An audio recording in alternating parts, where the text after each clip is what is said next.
Hey, Bob here. In this video, I'll be building the MW65, a gasket-mounted 65% stacked acrylic keyboard at the price of only 55 USD. In the end, I'll compare it to the KBD67 Lite and explain which might be the better choice for you.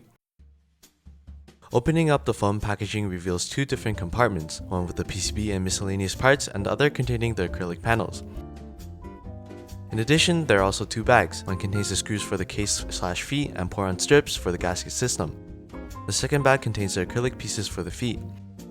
Moving on to the PCB, it is designed in-house by MW and features south-facing LEDs, RGB underglow, KL hot swap sockets, USB-C connection, and QMK/VIA support. Next up, as mentioned, the case is made out of stacked acrylic and comes in transparent white, black, or matte white black. With the case is a polycarbonate plate with flex cuts for some extra bounce.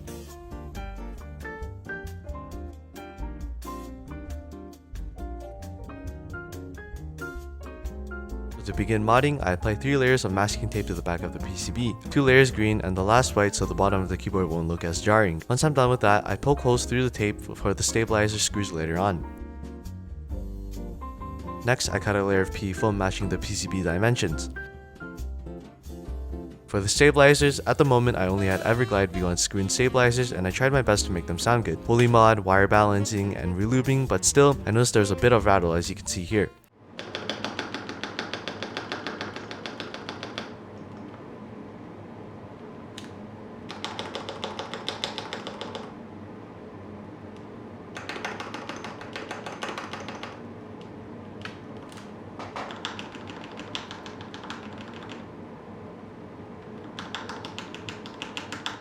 To do that, after the video I switched them out for looped and modded Durock V2s, so just pretend I'm installing Durock V2s right now. Now I'm poking holes in a PE foam to make sure the switches don't become unseated over time as this PCB is hot swap.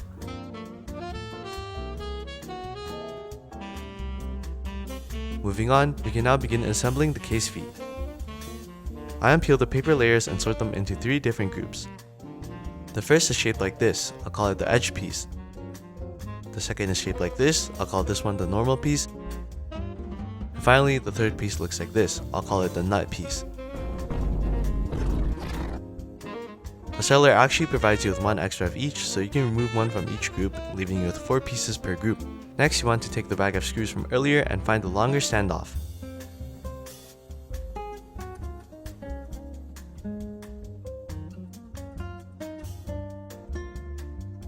There should be 4 of these in total. Then you want to look for the 8 hex nuts that look like this. They're very small, so be careful not to drop them. To begin, take 1 nut piece and insert a nut into each of the cutouts as shown.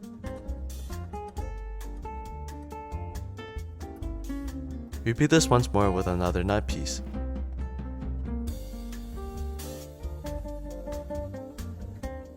Next, take 2 edge pieces and place them in between the 2 nut pieces as shown. And take 2 normal pieces and place them on the outer sides. Now make sure the pieces are lined up correctly.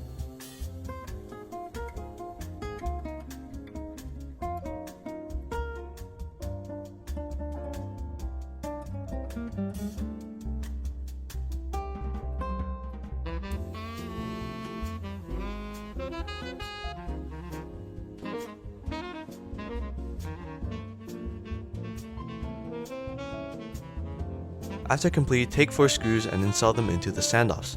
Note, all the screws are actually the same size, so don't worry about sorting them. Now the foot is finished and should look like this.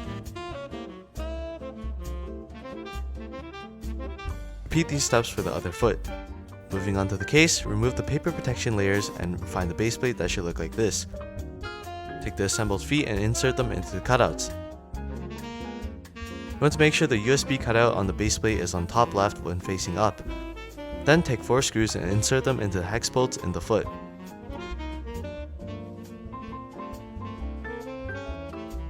Repeat this step for the other side.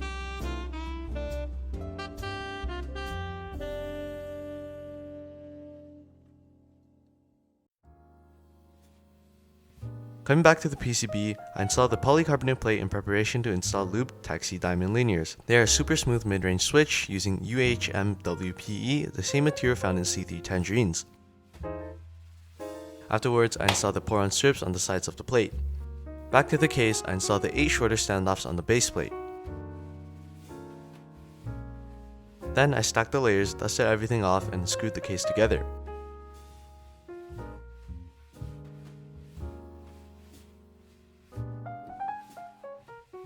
The case assembly is now done. For the final part, keycaps, the client decided to go with GMK Olivia clones. These are double shot ABS and surprisingly high quality for the price of only 40 USD.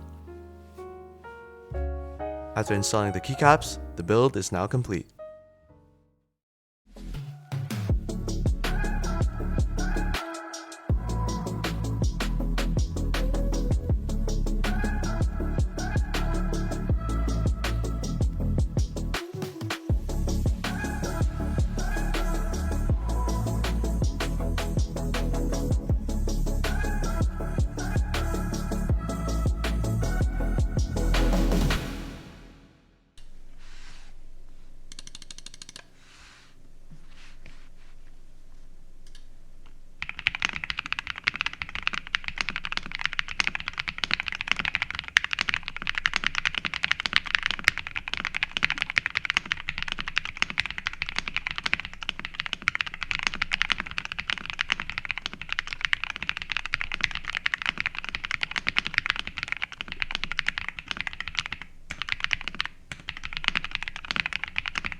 So, this keyboard turned out super nice and definitely exceeded my expectations. Considering the price, its PCB is feature loaded and build quality isn't too bad. However, some of the acrylic layers were a little bit harder to align due to machining error. In addition, the case does have some flex when a bit of pressure is applied. It doesn't feel as sturdy as other keyboards in this price range. Another downside is that the sides of the acrylic look rough and unfinished. However, none of these factors affect the sound or typing feel, and honestly, for this price, it's obvious they had to cut some corners. Now, should you spend the extra money to get the KBD67 Lite? I was originally going to make a full comparison, but due to the fact that the KBD67 is a full kit with accessories, while the MW65 is just a keyboard alone, makes the price comparison difficult. So I decided to just summarize the pros of each. Okay, so reasons to get the MW65 over the KBD67 Lite. To begin, the MW65 uses a traditional gasket mounting system versus the KBD67 Lite, which uses its silicone dampener as the gaskets. This allows for the MW65 to have much more flex compared to the KBD67 Lite, as you can see here.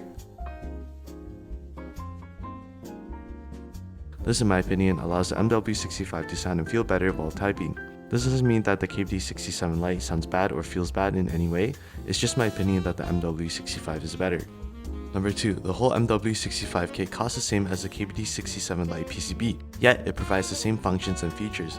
Number 3, the KBD67 Lite comes with a USB-C cable, carrying case, case foam, and stabilizers. This forces buyers to basically purchase these accessories with no choice. As a result, if you're using different stabilizers, let's say direct V2s, or use your own cable or have no need for the carrying case, it's just money wasted which could have been spent on other parts such as switches, keycaps, or etc. On the other hand, the MW65 is a bare bones kit with no accessories and you only pay for the keyboard. This gives you the freedom of being able to save money and spend it on other parts.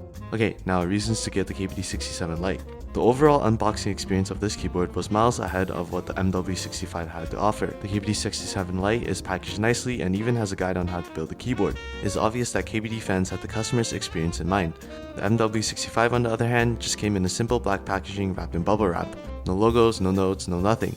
The MW65 also took longer to build and was a little bit more difficult. Number 2, the build quality of the KBD67 Lite is also much better than MW65. The edges on the MW65 look rough and uneven. When assembling, I noticed that some panels had trouble stacking as they weren't cut precisely. Also, the keyboard has moderate amount of case flex when pressure is applied. These factors are probably due to the corners they had to cut in order to achieve this low price. On the other hand, the KBD67 Lite feels high quality, and from my experience, I've had zero imperfections or issues. The case has no flex and feels very sturdy. The KBD67 Lite definitely feels more premium. So there are actually a lot more comparisons I can make, but that would take me all day. These are just the main factors I believe are more important. In the end, if you have the budget or looking for a more proper experience, I would go for the KBD67 Lite. However, if you're tight on money, looking for the best value, or don't mind getting hands-on, I would go for the MW65. Anyways, thank you guys for watching. If you liked the video, consider dropping a like or subscribing.